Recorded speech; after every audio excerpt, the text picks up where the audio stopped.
وہ بلوری کی گردن کو سہلانے میں مصروف تھا۔ رمیز نے قمیض کو جھٹکا دیا، کالر ٹھیک کیا۔ وہ بہت غصے میں لگ رہا تھا۔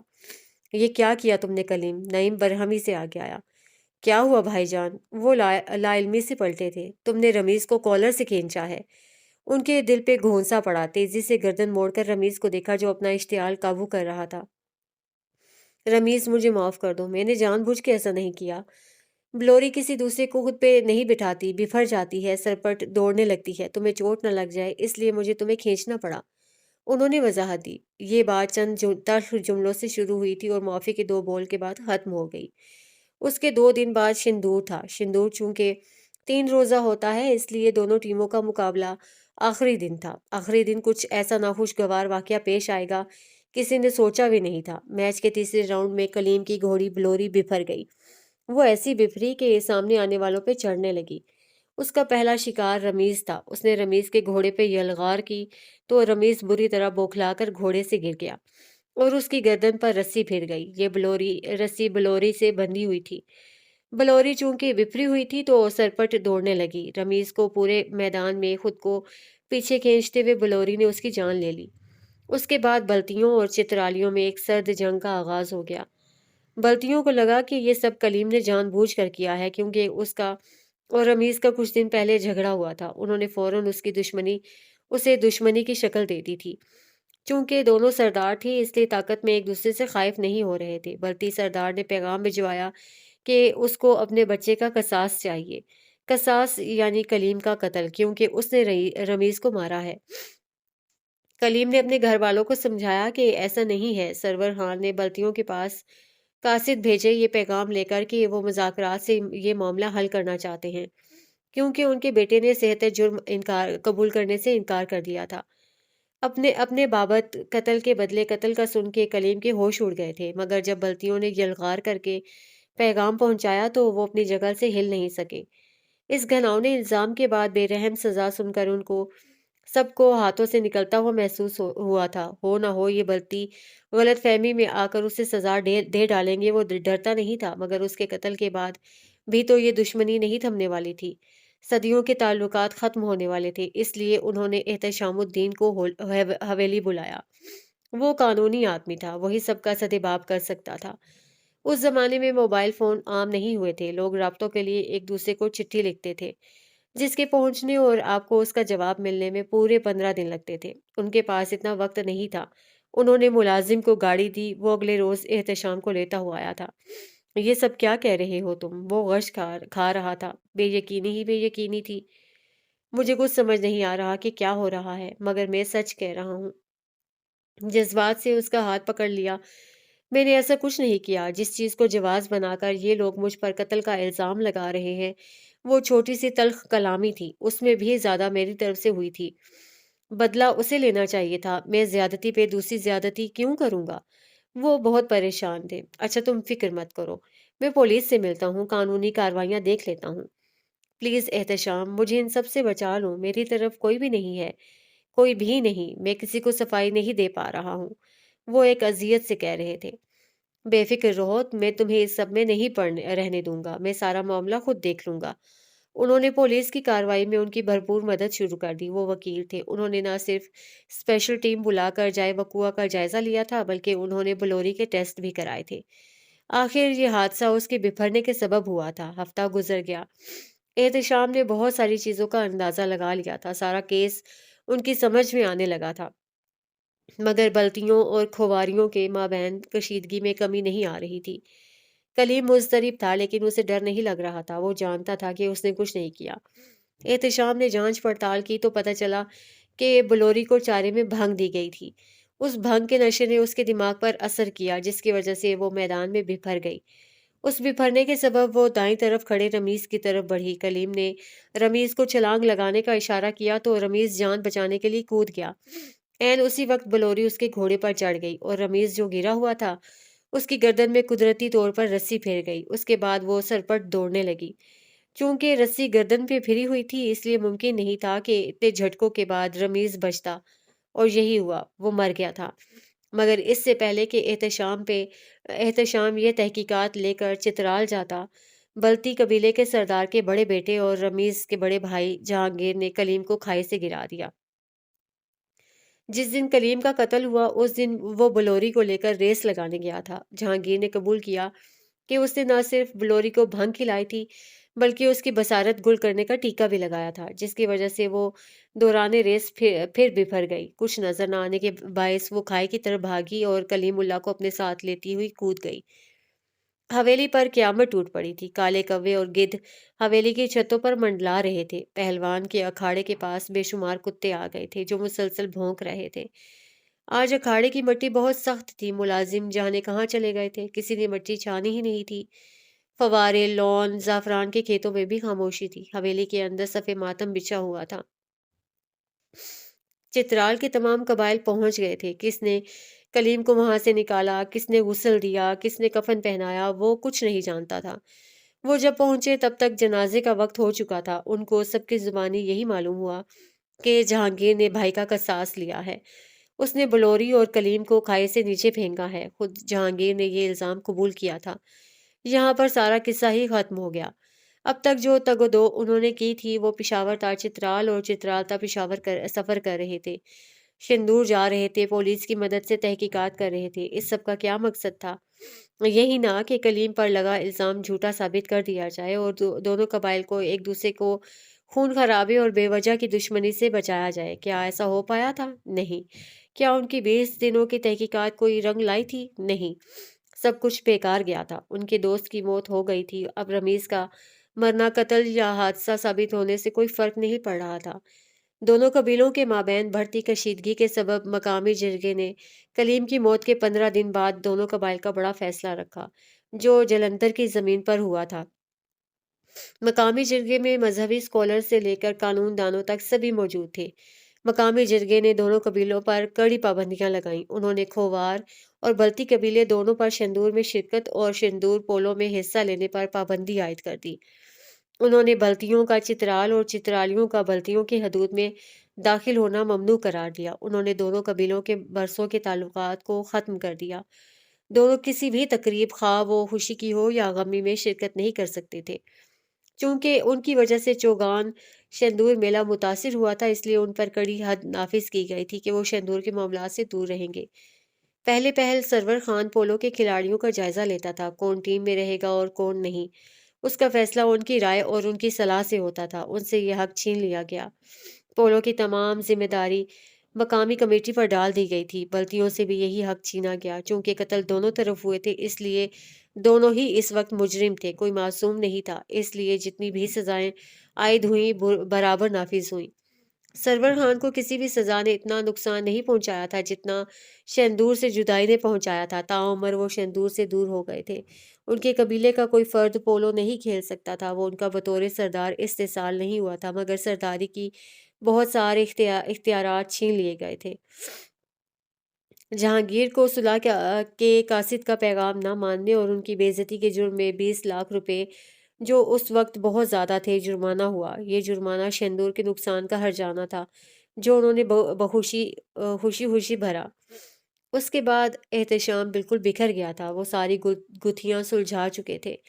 وہ یقیناً ثبوت اور گواہ لے کر سرور خان کے پاس 1-2 دن میں آنے والے تھے، مگر انہی دنوں کلیم کو مار دیا گیا۔ کلیم کی موت کی خبر سن کے انہوں نے اس کیس پر لعنت بھیجی تھی۔ کیا حاصل ہوا تھا اتنی تحقیقات کر کے؟ کیا ملا تھا اتنا سب کچھ کرید کر؟ کلیم کی موت نے سب پر پانی پھیر دیا تھا۔ وہ اتنی محنت اور کارروائی کے باوجود اگر اپنے دوست کی جان نہیں بچا پایا تھا تو لعنت تھی ایسی تحقیق پر۔ اس کو سکون نہیں تھا۔ وہ بلتیوں کو بتانا چاہتا تھا کہ انہوں نے کتنا بڑا قدم اٹھایا ہے، انہوں نے چترال کا کتنا بڑا نقصان کیا ہے۔ اس لیے وہ پولیس رپورٹس، گواہ اور ثبوت لے کر گلگت پہنچا اور بلتیوں کی حویلی میں سردار، اس کے بیٹوں اور بیٹیوں کے شوہروں کو بلا کر سارا معاملہ سامنے رکھا۔ جب ساری سچائی سامنے آئی تو ان کی طرف سے کوئی رد عمل نہیں آیا۔ احتشام کو رد عمل نہیں چاہیے تھا، وہ تو ان کو ان کی غلطی کا احساس دلانے گیا تھا، ان کو بتانے گیا تھا کہ انہوں نے ایک بے گناہ کو مار کر کتنے گھر اجاڑے ہیں۔ اس کی بیوی بیوہ ہو گئی، 7 سال کی بچی یتیم ہو گئی، اس کے پاس کچھ نہیں بچا تھا، کچھ بھی نہیں۔ بارش بدستور برس رہی تھی، کھڑکی پر بھاپ کی طرح دھندلاہٹ پھیلی ہوئی تھی، بارش کے قطرے دھیرے دھیرے پھسل رہے تھے۔ وہ اپنی کرسی پر براجمان تھے جبکہ گل صوفے پر آگے ہو کر بیٹھی تھی۔ اس کی نظریں نیچے فرش کو دیکھ رہی تھیں، پلکیں اپنی جگہ جمی ہوئی تھیں۔ اس کے بعد میں پشاور آ گیا۔ میں تمہارے دادا کے پاس نہیں گیا، ان کو بتانے کا کوئی فائدہ نہیں تھا۔ اب جرگے کا فیصلہ آ چکا تھا اور کلیم بھی چلا گیا تھا۔ وہ بلتیوں سے مزید دشمنی بڑھا کر اپنا اور نقصان نہیں کر سکتے تھے، اس لیے میں نے اس قصے کو طول نہیں دیا۔ احتشام نے فائل بند کر دی اور کناروں پر ہاتھ جما دیے۔ ہاں، اتنی امید ضرور تھی کہ کلیم کے لیے میرے پاس کوئی نہ کوئی ضرور آئے گا۔ اتنے سال تک میں انتظار کرتا رہا، حویلی سے اور گلگت سے کوئی نہیں آیا۔ کل جب عابد نے مجھے بتایا کہ تم کلیم کے بارے میں پوچھنے آئی ہو تو میں بری طرح چونک گیا۔ حویلی کو سب پتا ہے، پورا چترال جانتا ہے کہ جہانگیر نے تمہارے بابا کو مارا ہے۔ تمہیں بھی پتا ہوگا، پھر تم مجھ سے کیا پوچھنے آئی ہو؟ وہ تذبذب کا شکار تھے۔ گل نے تھکی سی نظر اٹھائی جس میں سالوں کی شکایت تھی۔ مجھے کسی نے نہیں بتایا۔ مجھے کہا گیا تھا کہ میرے بابا اپنے گھوڑے سمیت کھائی سے گر گئے تھے۔ وہ ایک حادثہ تھا۔ مجھے کسی نے نہیں بتایا کہ بلتیوں نے میرے بابا کو مارا ہے۔ مجھے کسی نے نہیں بتایا۔ وہ رونے لگی۔ لیکن انہوں نے کیوں چھپایا؟ نہیں جانتی۔ میں نے سب سے پوچھا، کسی نے تفصیل نہیں بتائی۔ موٹی چچی کے منہ سے ایک بار نکلا تھا کہ بلتی، پھر بھی جان نے ان کو ٹوک دیا۔ اس کے بعد مجھے کچھ نہیں بتایا گیا۔ میں نے پوچھا کہ اب بلتی ہمارے یہاں کیوں نہیں آتے؟ سب نے کہا کہ ہماری ان سے دوستی ختم ہو گئی ہے۔ کیوں ختم ہو گئی ہے؟ کس نے ختم کرائی؟ کسی نے نہیں بتایا۔ وہ شکوہ کنا تھی۔ اس سچائی سے لا علم گل زاروں کی طرح رو رہی تھی۔ احتشام نے تڑپ کر اسے دیکھا۔ آپ کو جلدی آنا چاہیے تھا، آپ نے اتنی دیر کیوں کر دی؟ وہ ہاتھوں میں چہرہ لیے پھوٹ پھوٹ کر رو رہی تھی۔ اس کے دل کو کچھ ہوا۔ 18 سال پہلے چترال ایسے نہیں تھا۔ 2000 میں یہاں راستے، سڑکیں، ٹرانسپورٹ اور باقی سہولیات نہیں تھیں۔ چترال سے ایون اور ایون سے شہنور کا فاصلہ بہت زیادہ تھا۔ وہ ہر روز اتنا سفر نہیں کر سکتے تھے۔